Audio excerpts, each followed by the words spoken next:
भागवत महापुराण की जय। कृष्ण कन्हैया लाल की जय। राधा रानी की जय। भगवान श्री कृष्ण के सभी भक्तों को राधे राधे। जय श्री कृष्ण। आज मैं आपको सुनाऊंगी भागवत महापुराण में दशम स्कंद में 20वां अध्याय ब्रज में वर्षा और शरद ऋतु का वर्णन। श्री सुखदेव जी ने कहा, परीक्षित, जब ब्रज में पहुंचकर ग्वाल बालों ने श्री कृष्ण और बलराम जी की लौकिक लीलाओं का वर्णन किया तो सभी अति प्रसन्न हुए और कहने लगे कि ब्रज में श्री कृष्ण और बलराम जी के वेश में कोई बहुत बड़े देवता पधारे हैं। इसके बाद ब्रज में वर्षा ऋतु का आगमन हुआ। इस ऋतु में सारा आकाश काले काले बादलों से भर जाता है। आकाश में बादलों के टकराने से उनकी गड़गड़ाहट और विद्युत की कड़क सुनाई देने लगती है। सूर्य और चंद्र कठिनाई से ही अपनी झांकी देते हैं। नीले और घने बादलों के घिर आने से बिजली बार बार कौंधती है। घनघोर बादल गर्ज के साथ प्राणियों के कल्याण के लिए जल बरसाते हैं। जेठ आषाढ़ की गर्मी से सूखी धरती को जैसे जल के रूप में जीवनी शक्ति प्राप्त होती है, उसकी प्यास बुझती है। धरती से मिट्टी की भीनी भीनी सुगंध उठने लगती है और जल से सींच कर वह धरती फिर से हरी भरी हो जाती है।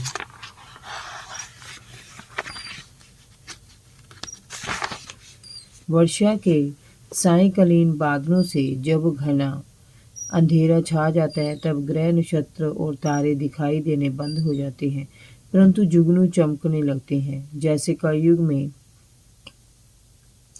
पाप की प्रबलता हो जाने पर पखंडी लोगों की भरमार हो जाती है और वैदिक सदाचार से युक्त लोगों का हरनाश होने लगता है। धरती में छिपे मेंढकों की टर टर सर्वत्र सुनाई देने लगती है।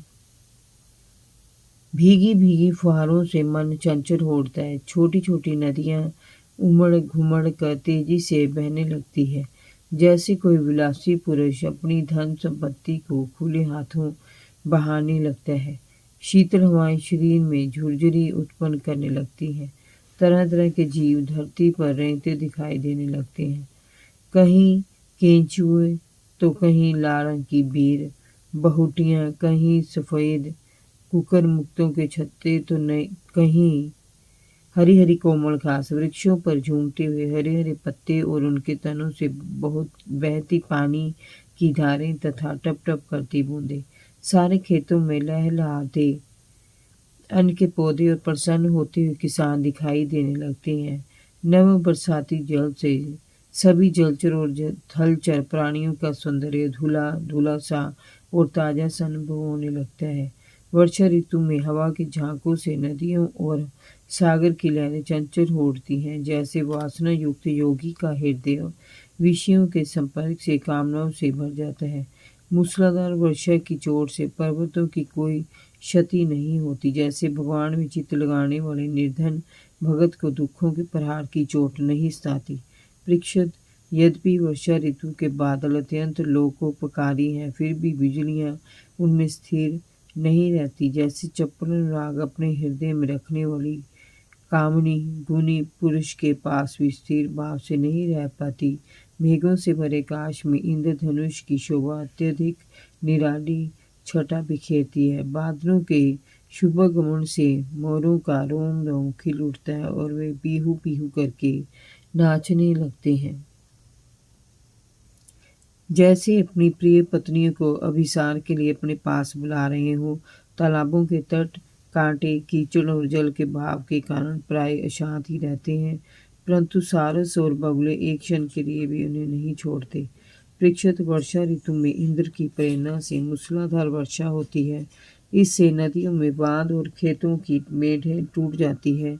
जैसे कलयुग में पखंडियों के मिथ्या मतवादों से वैदिक मार्ग की मर्यादा ढीली पड़ जाती है। वायु की प्रेरणा से घने बादल प्राणियों के कल्याण के लिए अमृतमय जल की वर्षा करने लगते हैं। जैसे ब्राह्मणों की प्रेरणा से धनी लोग समय समय पर दान देकर लोगों की अभिलाषाएं पूर्ण करते हैं। राजन, वर्षा ऋतु में वृंदावन की शोभा खजूर और जामुनों से लदे वृक्षों से दुगनी हो जाती थी।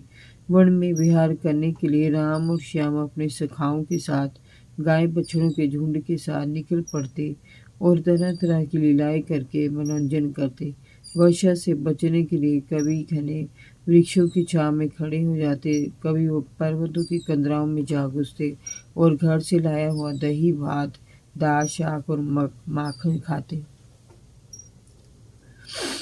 कभी कंदमूल तो कभी पके फल तोड़ तोड़ कर खाते, शीतल जल के झरनों से पानी पीते। इस प्रकार राम और श्याम बड़े आनंद से ब्रज में निवास कर रहे थे। कुछ समय बाद वर्षा ऋतु बीत गई तो शरद ऋतु आ गई। आकाश बादलों से रहित हो गया, दूर दूर तक फैला नीला सा आसमान दिखाई देने लगा। जल निर्मल हो गया, वृक्षों पर हरियाली और रंग बिरंगे सुगंधित फूल खिल उठे। शीतल मंद पवन बहने लगी, जलाशयों में कमल के फूल भर गए, मार्ग स्वच्छ हो गए, प्रकृति में नया निखार आ गया। संपूर्ण वातावरण ऐसा शांत और स्वच्छ दिखाई देने लगा जैसे लोक परलोक, स्त्री पुरुष और धन संपत्ति चिंताओं से मुक्त होकर संसार बंधन से छूटे हुए सन्यासी परम शांत और शोभायमान हो जाते हैं। शरद ऋतु में समुद्र का जल और झरनों का बहता पानी स्थिर, मंद और शांत हो जाता है, जैसे मन के निसंकल्प हो जाने पर आत्म साक्षात्कार करने वाला पुरुष कर्म कांडों का झमेला छोड़कर शांत और गंभीर हो जाता है। इस ऋतु में दोपहर की धूप बहुत तेज और कष्ट देने वाली होती है, परंतु रात्रि में चंद्रमा लोगों का संताप भरने वाला होता है। जैसे भगवान के प्रति गोपियों के विरह को श्री कृष्ण अपनी मधुर मुस्कान से नष्ट कर देते हैं। शरद ऋतु में रात्रि के समय मेघों से रहित निर्मल आकाश झिलमिल करते तारों से भर जाता है। परीक्षित, उन तारों के मध्य चंद्रमा इस प्रकार से सुशोभित होता है जैसे पृथ्वी पर यदुवंशियों के मध्य श्री कृष्ण सुशोभित होते हैं। वृक्षों पर लदे पुष्पों के मध्य से शीतल मंद सुगंधित पवन के स्पर्श से हृदय की जलन शांत हो जाती है, परंतु गोपी का विरह बढ़ जाता है, क्योंकि श्याम सुंदर ने अपनी मौनी सूरत से उनका हृदय चुरा लिया है। जैसे राजा के आने से चोर डाकू छिप जाते और सभी लोग निर्भय हो जाते हैं, उनके चेहरे खिल उठते हैं, वैसे ही शरद ऋतु के आने पर जब सूर्योदय होता है तो कुमुदिनी के अतिरिक्त सभी प्रकार के कमल के फूल खिल उठते हैं। खेतों का अन्न पकने लगता है और सारा ब्रज राम और श्याम की उपस्थिति से शोभित हो जाता है। परीक्षित, शरद ऋतु के कारण वन की शोभा दोगुनी हो गई थी। जल निर्मल था और जलाशय कमलों से भर गए थे।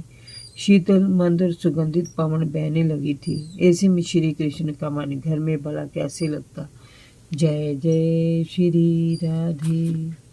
भागवत महापुराण की जय। कृष्ण कन्हैया लाल की जय। राधा रानी की जय। भगवान श्री कृष्ण के सभी भक्तों को राधे राधे। जय श्री कृष्ण।